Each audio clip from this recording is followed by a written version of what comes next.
بالجاه سفيدوس كليش.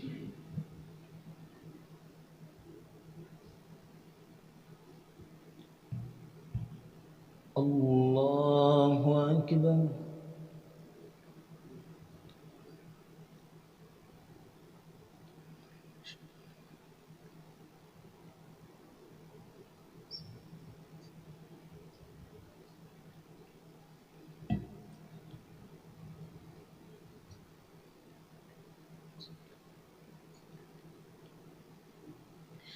الحمد لله رب العالمين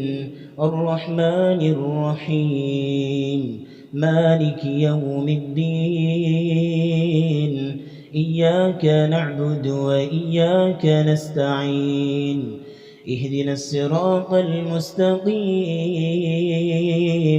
صراط الذين أنعمت عليهم غير المغضوب عليهم ولا الضالين آمين.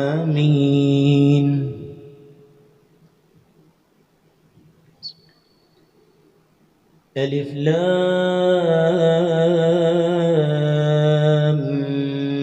ميم ذلك الكتاب لا ريب فيه هدى للمتقين الذين يؤمنون بالغيب ويقيمون الصلاة ومما رزقناهم ينفقون والذين يؤمنون بما أنزل إليك وما أنزل من قبلك وبالآخرة هم يوقنون أولئك على هدى من ربهم وأولئك هم المفلحون إن الذين كفروا سواء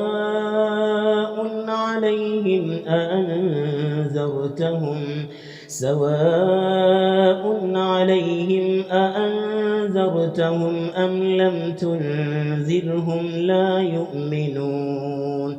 ختم الله على قلوبهم وعلى سمعهم وعلى أبصارهم غشاوة ولهم عذاب عظيم ومن الناس من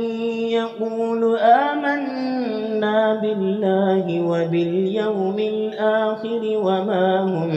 بمؤمنين يخادعون الله والذين آمنوا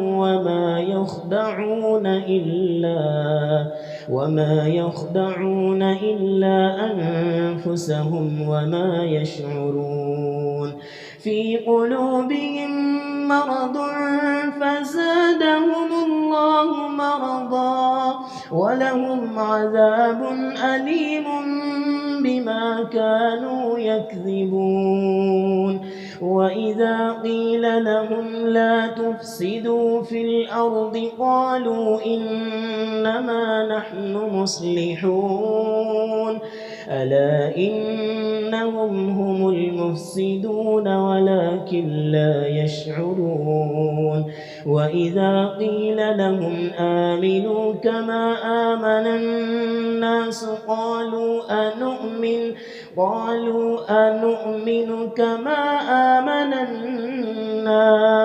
كما آمن السفهاء ألا إنهم هم السفهاء ولكن لا يعلمون وإذا لقوا الذين آمنوا قالوا آمنا وإذا خلوا إلى شياطينهم قالوا إنا معكم إنما نحن مستهزئون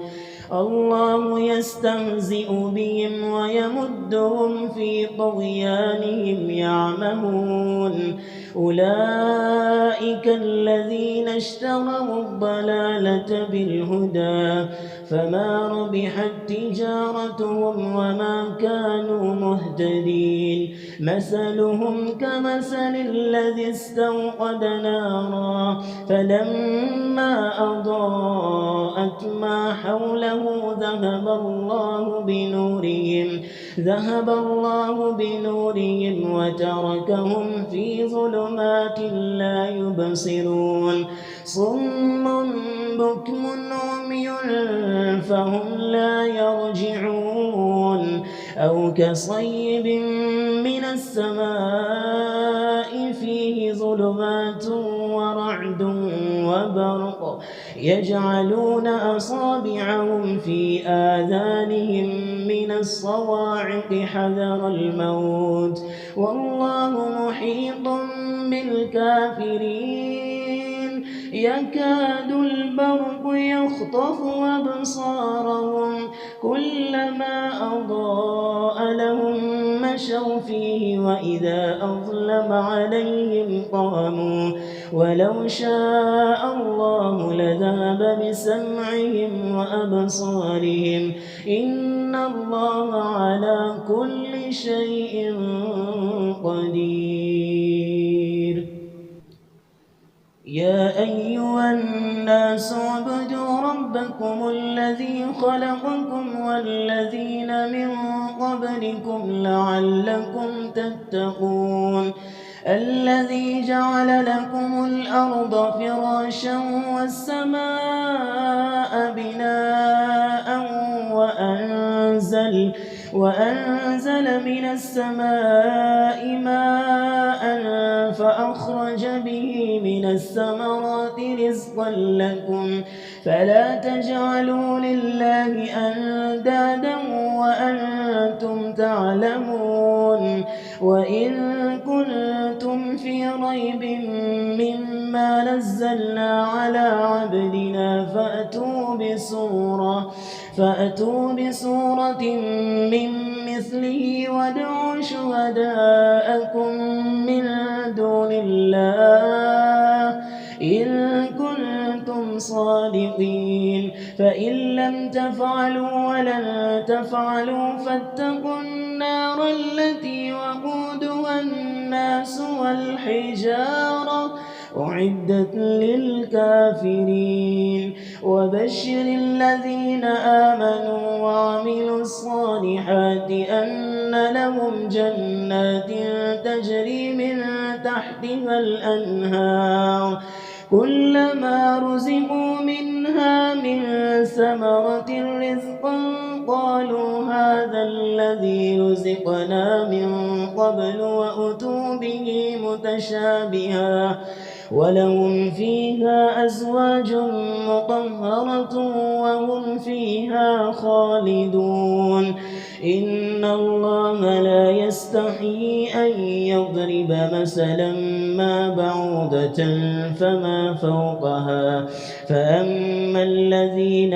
آمنوا فيعلمون أنه الحق من ربهم وأما الذين كفروا فيقولون ماذا أراد الله بهذا مثلا يضل به كثيرا ويهدي به كثيرا وما يضل به إلا الفاسقين الذين ينقضون عهد الله من بعد ميثاقه ويقطعون ما أمر الله به أن يوصل ويفسدون في الأرض أولئك هم الخاسرون كيف تكفرون بالله وكنتم أمواتا فأحياكم ثم يميتكم ثم إليه ترجعون. هو الذي خلق لكم ما في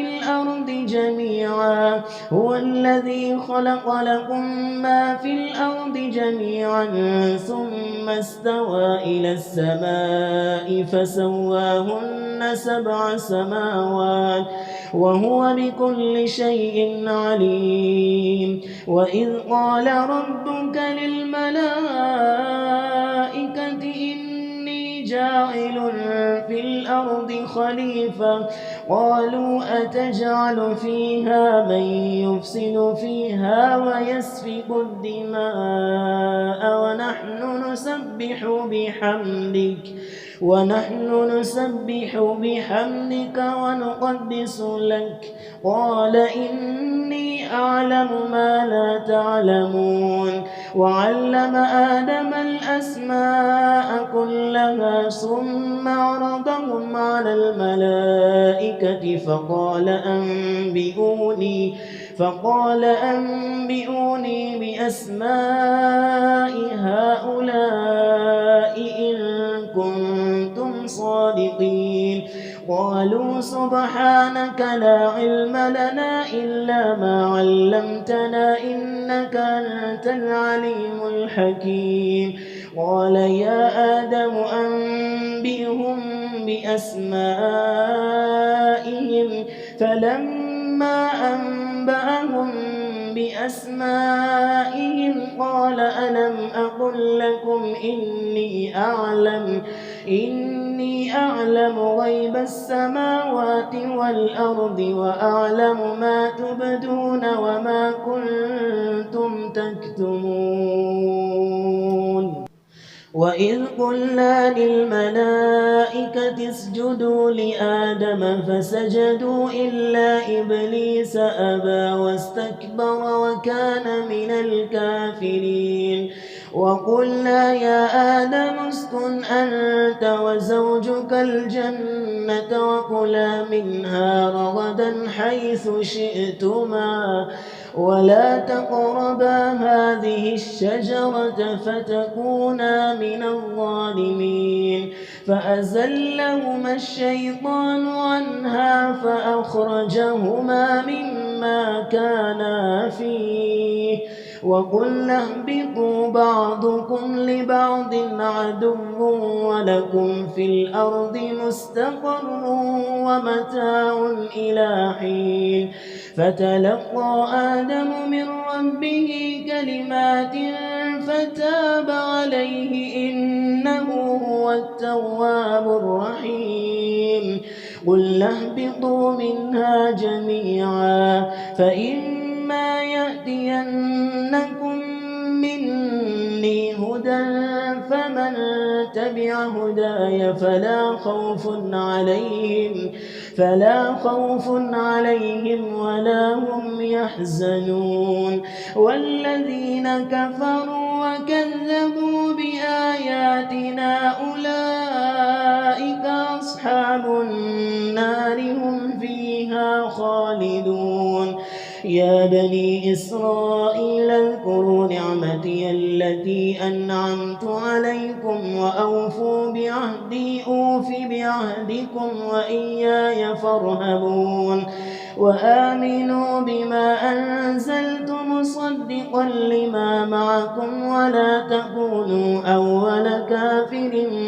به ولا تشتروا بآياتي ثمنا قليلا وإياي فاتقون. ولا تلبسوا الحق بالباطل وتكتموا الحق وأنتم تعلمون.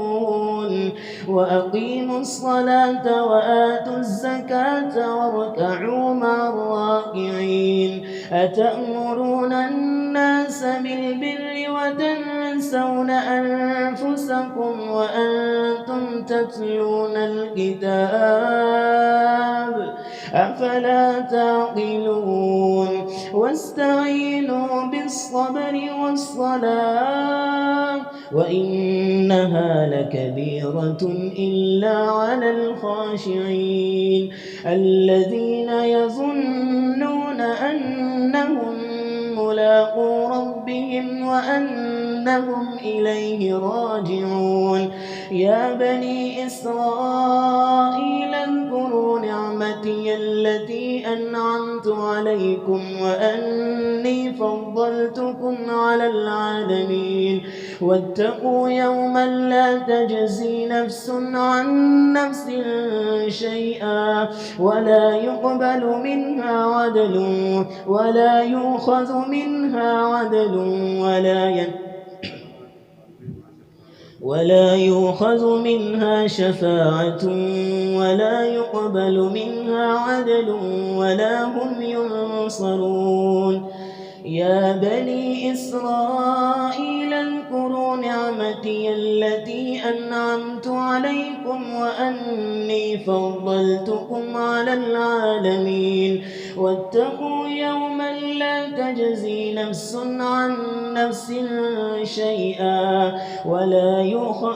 يقبل منها شفاعة ولا يؤخذ منها عدل ولا هم ينصرون. وإذ نجيناكم من آل فرعون يسومونكم سوء العذاب يذبحون أبناءكم ويستحيون نساءكم وفي ذلكم بلاء من ربكم عظيم. وإذ فرقنا بكم البحر فأنجيناكم وأغرقنا آل فرعون وأنتم تنظرون. وإذ وعدنا موسى 40 ليلة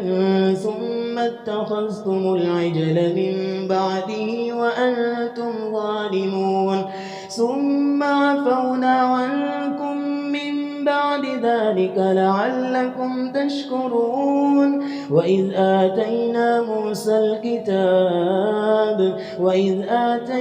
موسى الكتاب والفرقان لعلكم تهتدون. وإذ قال موسى لقومه يا قوم إنكم ظلمتم أنفسكم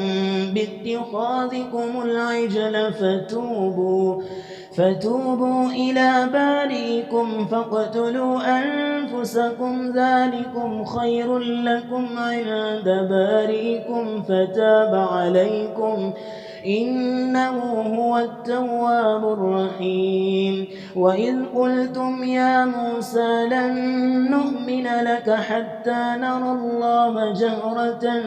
فأخذتكم الصاعقة وأنتم تنظرون. ثم بعثناكم من بعد موتكم لعلكم تشكرون. وظللنا عليكم الغمام وأنزلنا عليكم المن والسلوى كلوا من طيبات ما رزقناكم وما ظلمونا ولكن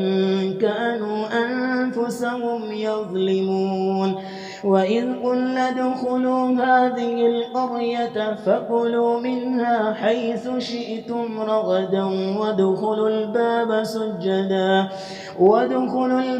سجدا وقولوا حطة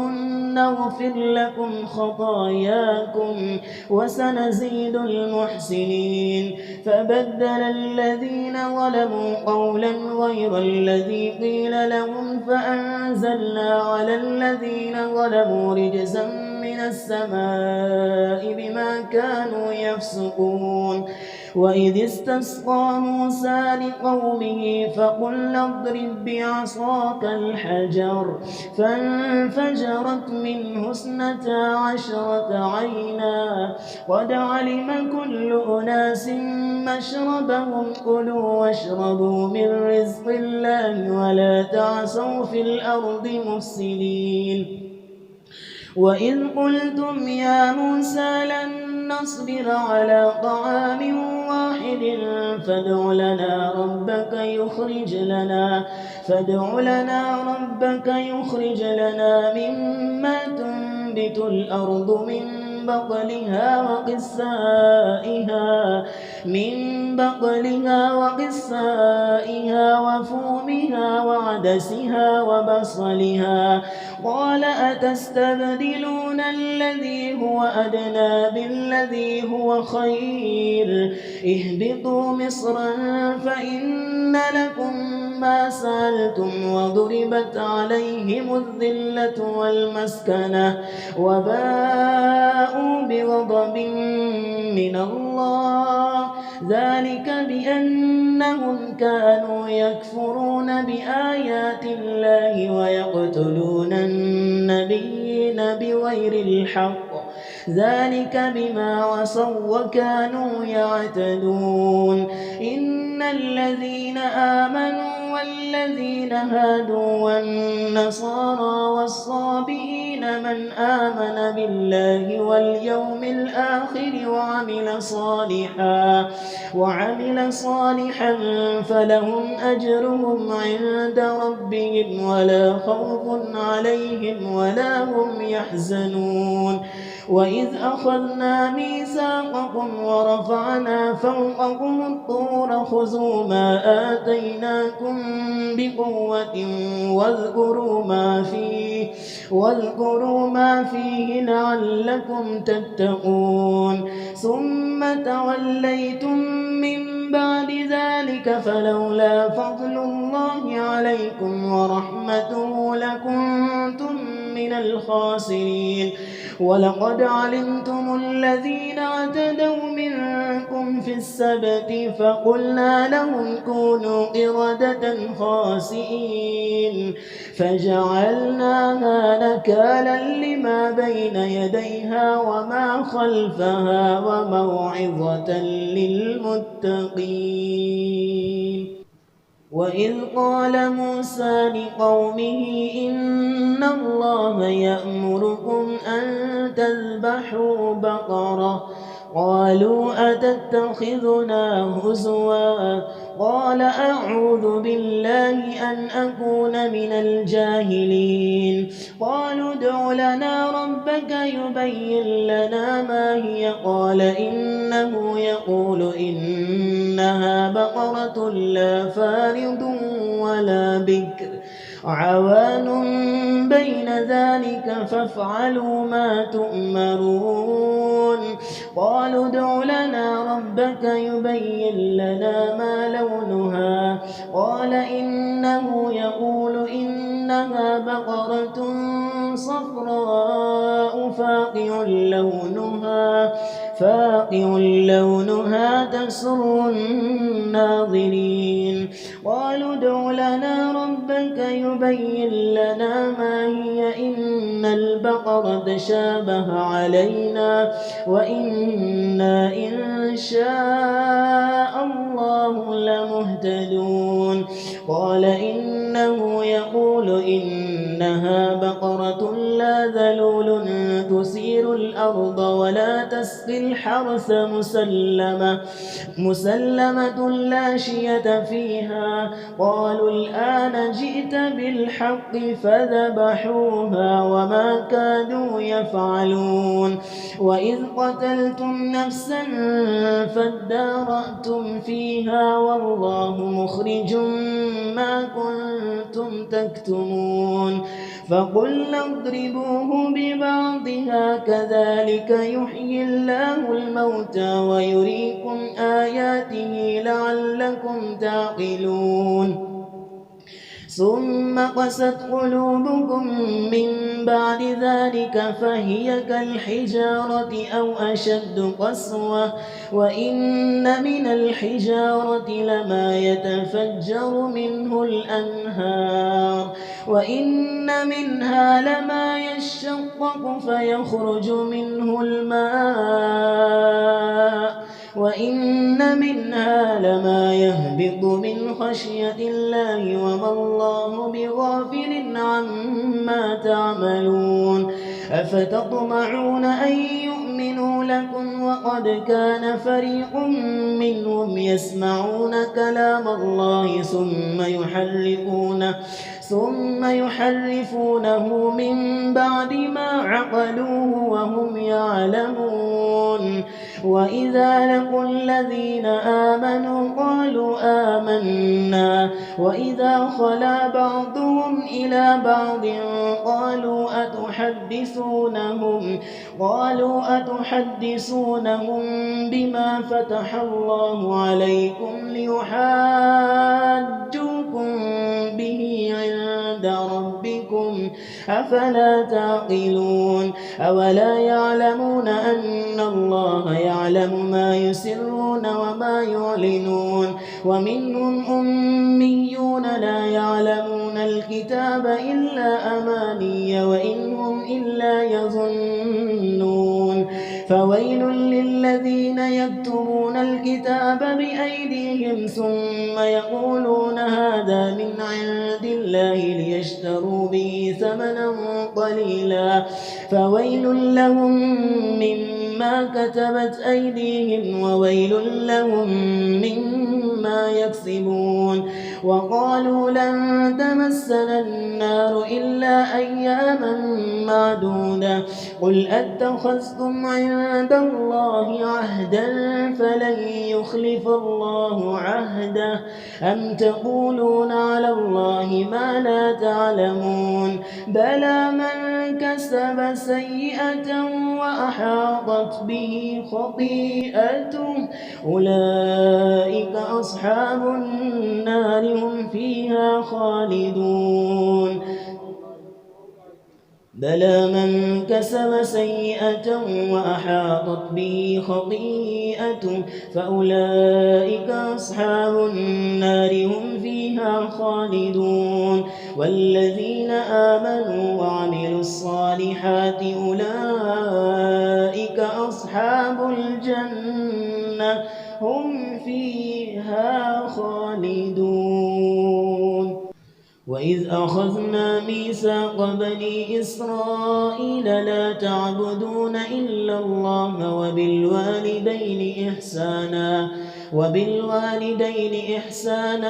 وذي القربى واليتامى والمساكين وقولوا للناس حسنا وأقيموا الصلاة وآتوا الزكاة ثم توليتم إلا قليلا منكم وأنتم معرضون وإذ أخذنا ميثاقكم لا تسفكون دماءكم ولا تخرجون أنفسكم من دياركم ثم أقررتم وأنتم تشهدون ثم أنتم هؤلاء تقتلون أنفسكم وتخرجون فريقا منكم من ديارهم تظاهرون عليهم بالإثم والعدوان وإن يأتوكم أسارى تفادوهم وهو محرم عليكم إخراجهم أفتؤمنون ببعض الكتاب وتكفرون ببعض فما جزاء من يفعل ذلك منكم إلا خزي في الحياة الدنيا ويوم القيامة يردون إلى أشد العذاب وما الله بغافل عما تعملون أولئك الذين اشتروا الحياة الدنيا بالآخرة فلا يخفف عنهم العذاب ولا هم ينصرون ولقد آتينا موسى الكتاب وقفينا من بعده بالرسل وآتينا عيسى ابن مريم البينات ولقد آتينا موسى الكتاب وقفينا من بعده بالرسل وآتينا عيسى ابن مريم البينات وأيدناه بروح القدس أفكلما جاءكم رسول بما لا تهوى أنفسكم استكبرتم ففريقا كذبتم وفريقا تقتلون وقالوا قلوبنا غلف بل لعنهم الله بكفرهم فقليلا ما يؤمنون ولما جاءهم كتاب من عند الله مصدق لما معهم وكانوا من قبل يستفتحون على الذين كفروا فلما جاءهم ما عرفوا كفروا به فلعنة الله على الكافرين بئس ما اشتروا به أنفسهم أن يكفروا بما أنزل الله بغيا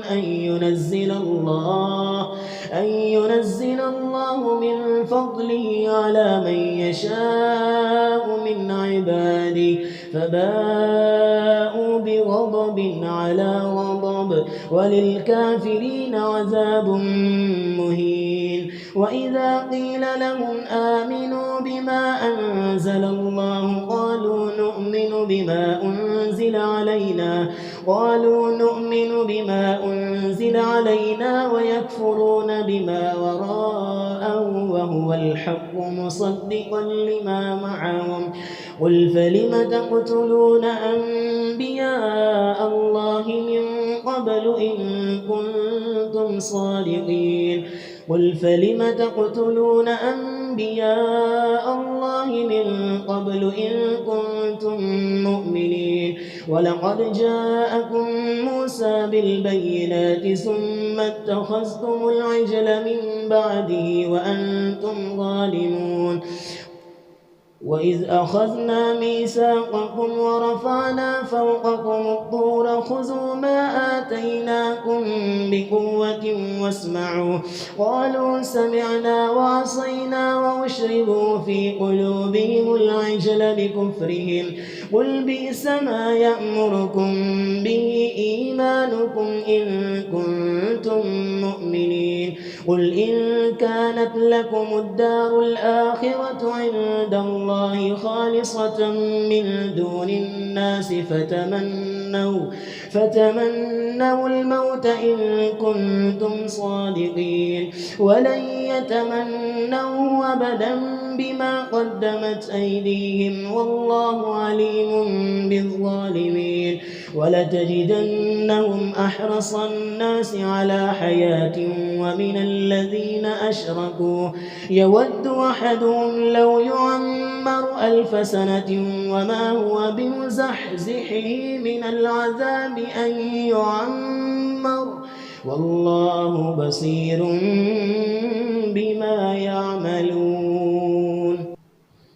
قل من كان عدوا لجبريل فإنه نزله على قلبك بإذن الله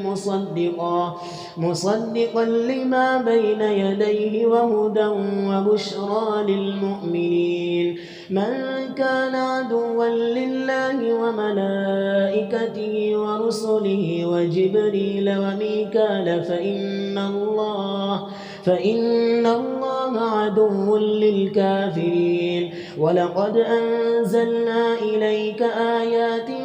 بينات وما يكفر بها إلا الفاسقون أوكلما عاهدوا عهدا نبذه فريق منهم بل أكثرهم لا يؤمنون ولما جاءهم رسول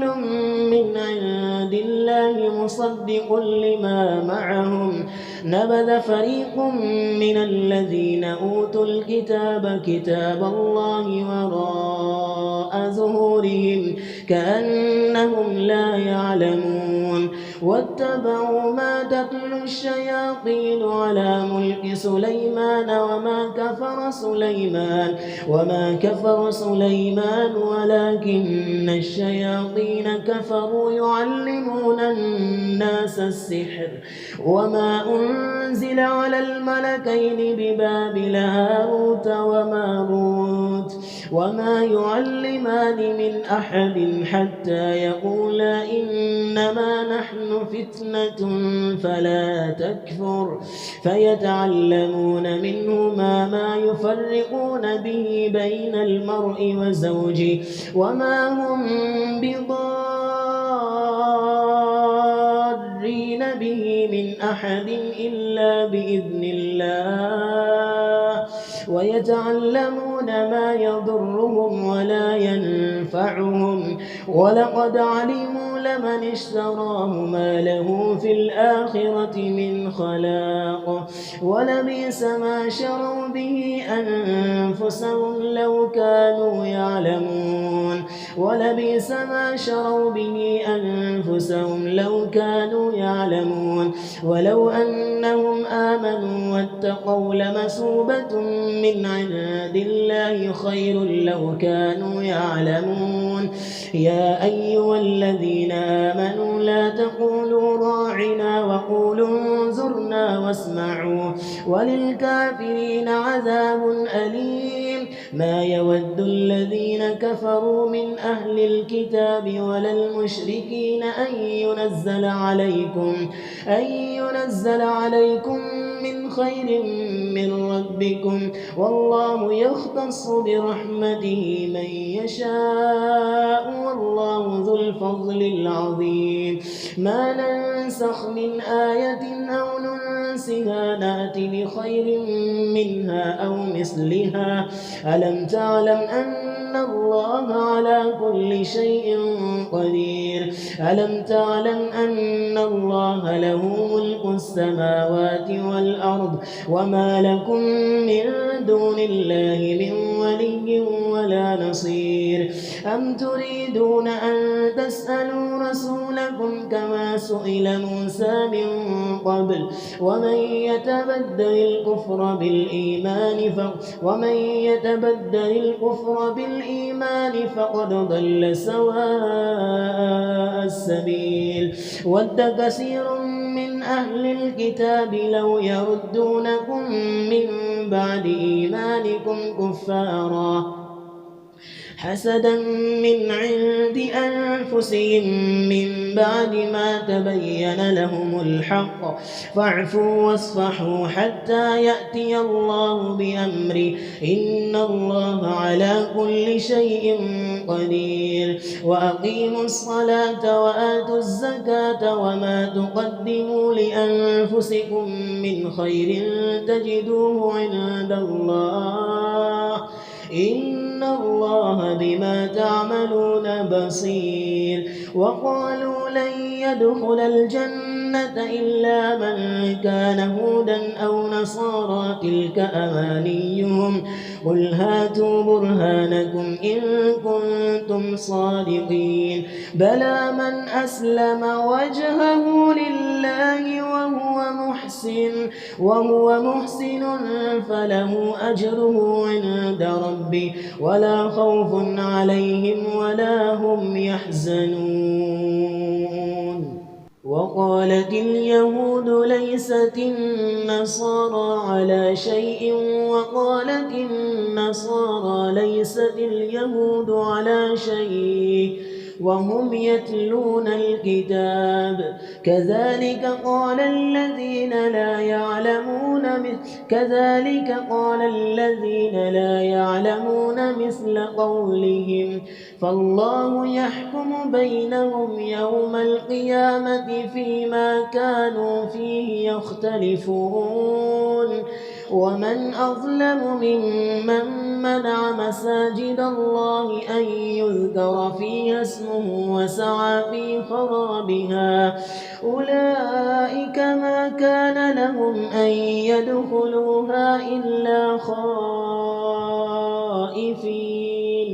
لهم في الدنيا خزي ولهم في الآخرة عذاب عظيم ولله المشرق والمغرب فأينما تولوا فثم وجه الله إن الله واسع عليم وقالوا اتخذ الله ولدا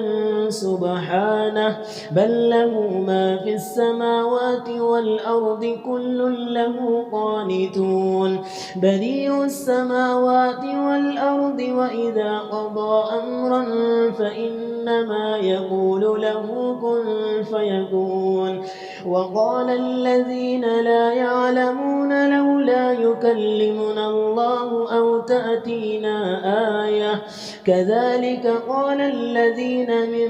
قبلهم مثل قولهم تشابهت قلوبهم قد بينا الآيات لقوم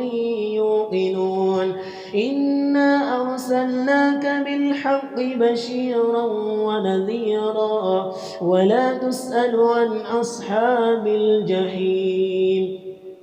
ولن ترضى عنك اليهود ولا النصارى حتى تتبع ملتهم قل إن هدى الله هو الهدى ولئن اتبعت أهواءهم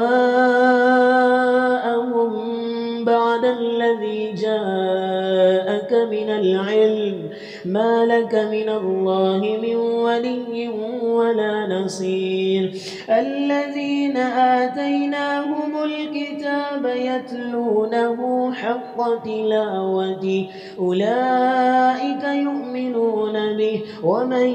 يكفر به فأولئك هم الخاسرون يا بني إسرائيل اذكروا نعمتي التي أنعمت عليكم وأني فضلتكم على العالمين واتقوا يوما لا تجزي نفس عن نفس شيئا ولا يقبل منها عدل ولا تنفعها شفاعة ولا هم ينصرون وإذ ابتلى إبراهيم ربه بكلمات فأتمهن قال إني جاعلك للناس إماما قال ومن ذريتي قال لا ينال عهد الظالمين وإذ جعلنا البيت مثابة للناس وأمنا واتخذوا من مقام إبراهيم مصلى وعهدنا إلى إبراهيم وإسماعيل أن طهر بيتي للطائفين والعاكفين والركع السجود وإذ قال إبراهيم رب اجعل هذا بلدا آمنا وارزق أهله من الثمرات من آمن منهم بالله واليوم الآخر قال ومن كفر فأمتعه قليلا ثم أضطره إلى عذاب النار وبئس المصير وإذ يرفع إبراهيم القواعد من البيت وإسماعيل ربنا تقبل منا إنك أنت السميع العليم ربنا وجعلنا مسلمين لك ومن ذريتنا أمة مسلمة لك وأرنا مناسكنا وتب علينا إنك أنت التواب الرحيم ربنا وابعث فيهم رسولا منهم يتلو عليهم آياتك ويعلمهم الكتاب والحكمة ويزكيهم إنك أنت العزيز الحكيم ومن يرغب عن ملة إبراهيم إلا من سفه نفسه ولقد اصطفيناه في الدنيا وإنه في الآخرة لمن الصالحين إذ قال له ربه أسلم قال أسلمت لرب العالمين ووصى بها إبراهيم بنيه ويعقوب يا بني إن الله اصطفى لكم الدين فلا تموتن إلا وأنتم مسلمون أم كنتم شهداء إذ حضر يعقوب الموت إذ قال لبنيه ما تعبدون من بعدي قالوا نعبد إلهك وإله آبائك إبراهيم وإسحاق إلها واحدا ونحن له مسلمون تلك أمة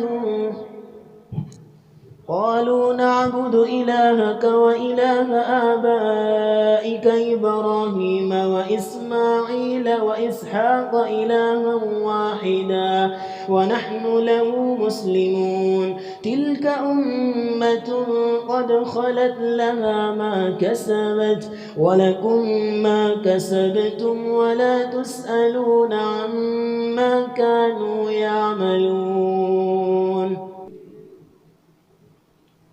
وقالوا كونوا هودا أو نصارى تهتدوا قل بل ملة إبراهيم حنيفا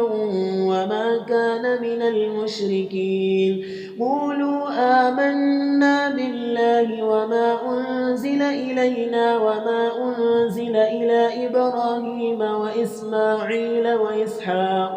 وإسحاق ويعقوب والأسباط وما أوتي موسى وعيسى وما أوتي النبيون من ربهم لا نفرق بين أحد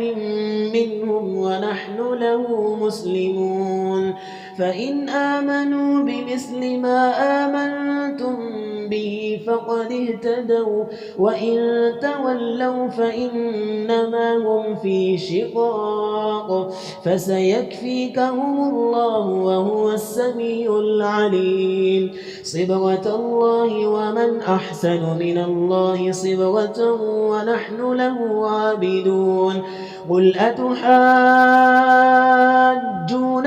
في الله وهو ربنا وربكم ولنا أعمالنا ولكم أعمالكم ونحن له مخلصون أم تقولون إن إبراهيم وإسماعيل وإسحاق ويعقوب والأسباط كانوا هودا أو نصارى قل أأنتم أعلم أم الله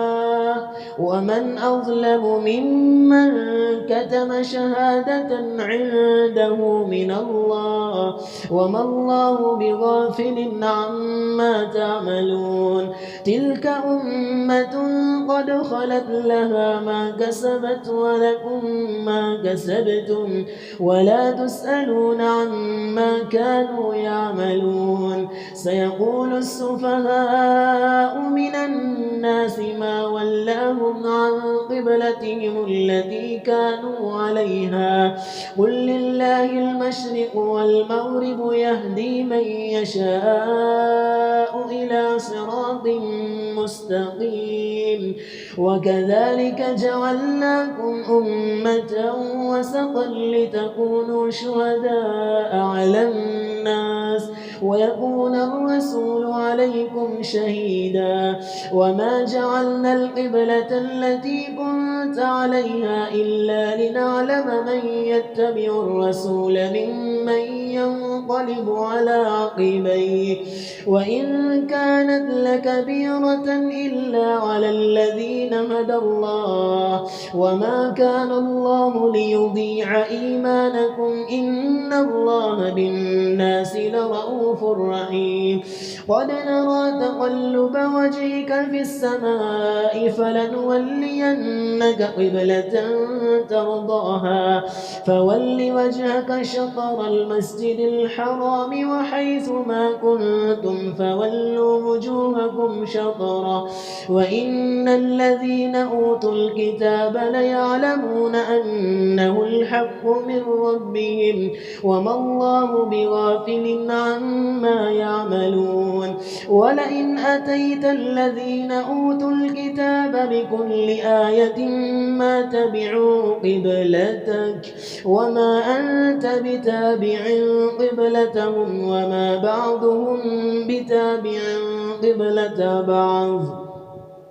ولئن اتبعت أهواءهم من بعد ما جاءك من العلم إنك إذا لمن الظالمين الذين آتيناهم الكتاب يعرفونه كما يعرفون أبناءهم وإن فريقا